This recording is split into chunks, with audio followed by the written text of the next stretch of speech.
Maandiko yanasema, kama unaamini maandiko ndio inasema, sio mimi.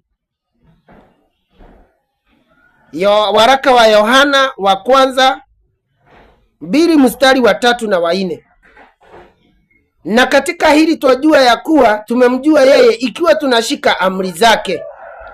Kwa hivyo kama tunamjua Bwana na kama tunampenda Mwokozi wetu aliyefia pale Kalvari akasulubishwa akafanywa aibu, kama tunampenda, katika hili ndio tutajua ya kuwa tunampenda ama tunamjua. Yeye asemaye nimemjua wala hazishiki amri zake, mstari wa 4, ni muongo wala kweli haimo ndani yake.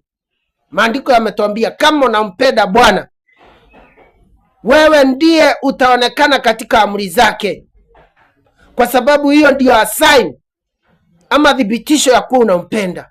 Kwa hivyo ni vizuri utake kujua amri zake ndio gani na neno lake Masihi ndio gani, ili uweze kudhibitisha ya kwamba unampenda. Kwa sababu gani? Mstari wa 5, lakini yeye asemaye nimemjua, mstari wa 4, wala hazishiki amri zake ni muongo. Mtu yeyote anayesema anamjua Bwana, ni mkombozi wa maisha yangu, na shuhudia ushuhuda mkubwa, lakini tukimwangalia katika amri za Bwana, yeye ako nje, anazini, anaua, anashuhudia miungu ya sanamu, anaharibu sabato ya Bwana, anaheshimu wazazi wake, huyo ni muongo. Na hawezi kwa sababu ya kusema ameokoka haiwezi kuwa kamili. Lazima tumuangalie katika amri. Kama hasiki amri ni muongo na kweli haimo ndani yake. Kwa hivyo kama wewe ni muongo, kama mimi ni muongo, kama yule ni muongo, wewe unayesikiliza maneno haya unafaa uyashike neno la Bwana ili tujue ya kuwa, kwa sababu hiyo ndio thibitisho ya kusema wewe ni mcha Bwana. Kama unashika amri zake, wewe ni mkweli na habari ya Bwana iko ndani yako. Mambo yanazidi kusema ya kwamba, kwa sababu watu wengi wanasema ati ya kwamba hakuna, ukitubu na ukisema umeokoka inatosha. Hapana, lazima tukupime na amri za Bwana, kwa sababu amri za Bwana ndio thibitisho. Lakini kuna watu wengine wanaona kama ni wazuri kwa sababu wanatenda amri hii, hawaibi lakini wanaua. Wengine hawaui lakini hawatii wazazi wao. Wengine wanatii wazazi wao lakini wanashuhudia uongo, kwa sababu amri ya 9 inasema usishuhudie uongo. Maandiko kama haya yanasema namna gani? Kama unashika hii unavunja hii. Na tukumbuke tunaongelelea kumjua Bwana ni kuzishika amri zake. Yakobo alisema namna gani? Kwa wale wanatimiza hii, wanasema hii ni sheria, hii sisi si wa kufuata sheria. Hebu tusikie Yakobo vile anasema katika Yakobo 3 mstari wa Yakobo 2 mstari wa 10, tusikie vile inasema. Maana mtu awaye yote atakaye ishika sheria yote ila akajikua katika neno moja, amekosa juu ya yote.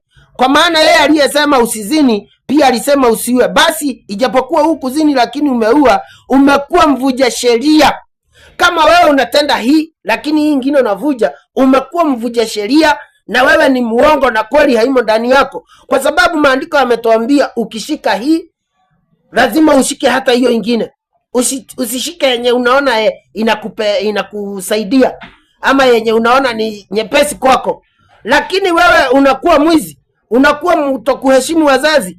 Lakini tukifika ni mahali ya kuabudu sanamu, nasema mimi siabudu sanamu, mimi naamini Mungu. Unamwamini Mungu, basi ushika amri zake zote. Enda katika kitabu cha Kutoka 20 pale kuanzia mwanzo uteremuke, utazisikia. Mimi ndiye Mungu wako, usikuwe na Mungu mwingine, usijishuhudie sanamu za kuchonga, usitaje jina la Mungu bure, ikumbuka siku ya Sabato, waheshimu baba yako, na kwenda hivyo utayasikiliza amri zile zote zitakuongoza. Kwa hivyo ndugu yangu, kama unampenda Bwana lazima uzishike amri zake, maana hiyo ndio thibitisho.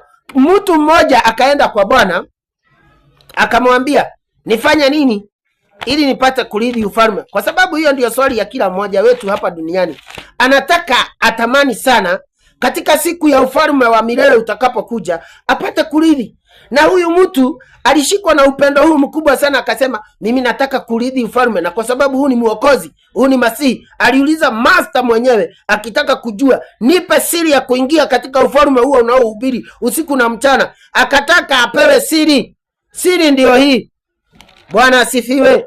Sema amen kama unapenda hiyo neno la Bwana na litakukomboa. Gaya 19 mstari wa 16 Biblia inasema, tusome tusikilize. Natazama tunasoma Mathayo 19:16. Natazama mtu mmoja akamwendea akamwambia, mwalimu, nitende jambo gani jema ili nipate uzima wa milele? Kila mmoja anataka kupata uzima wa milele, na hiyo ndio siri nimekuletea wakati huu, wewe ambaye utashika maneno haya. Vile Masihi alijibu yule mtu akamwambia, kwani kuniuliza habari za wema? Aliye mwema ni mmoja, lakini katika ukitaka kuingia katika uzima zishike amri. Zishike amri. Kama unataka ufalme wakati utafunuliwa, mbingu mpya na nchi mpya wakati zitafunuliwa, uweze kurithi na Bwana, lazima uzishike amri zake, na Baba wetu atakuinua na atakubariki, na siku hiyo hata kuacha. Akamwambia, zipi?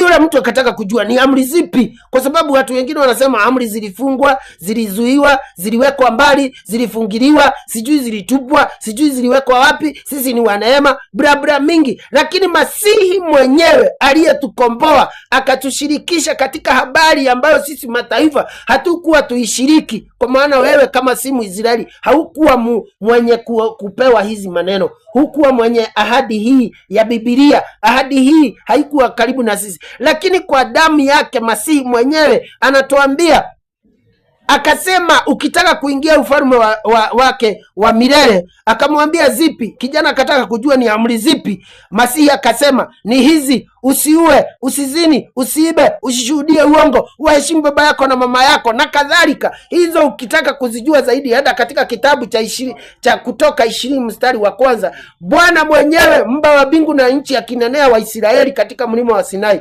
akawaambia haya ndiyo yatakayokuwa yanafanya nikawakaribie, mkiyatunza na kuyaweka. Kwa hivyo siku ya leo na kuomba wewe uweze kuyashika, kwa sababu ya binadamu kuwa hai na kuwa hapa duniani.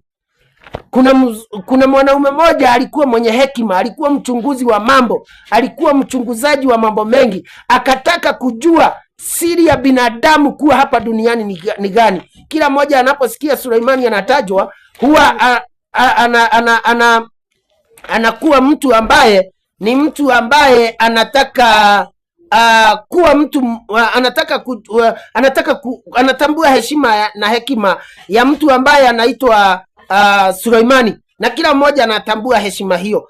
Kwa hivyo Suleimani na hekima yote aliyokuwa nayo, alijumulisha fedha, dhahabu, wanawake, jina kubwa, ufalme mkubwa. Akataka kujua maana ya binadamu kuwa hapa duniani. Alisema 12 Mhubiri akasema mstari wa 13, hii ndio jumla ya maneno yote yamekwisha sikiwa, mcha Mungu nawe uzishike amri zake, maana jumla ndio impasayo mtu. Ndio impasayo mtu. Kama wewe ni mtu, binadamu, kiumbe hai, unahitaji ushike amri za Bwana, maana hiyo ndio jumla impasayo binadamu. Ukishika amri, utakuwa mzuri kwa raia, kwa majirani, kwa wazazi, kwa ufanyikazi wako, kwa maisha yako, kwa roho yako, na utaitwa mbarikiwa. Shalom, amina, ubarikiwe unaposikiliza maneno haya, na najua yatakuwa faida kwako. Barikiwa sana, barikiwa.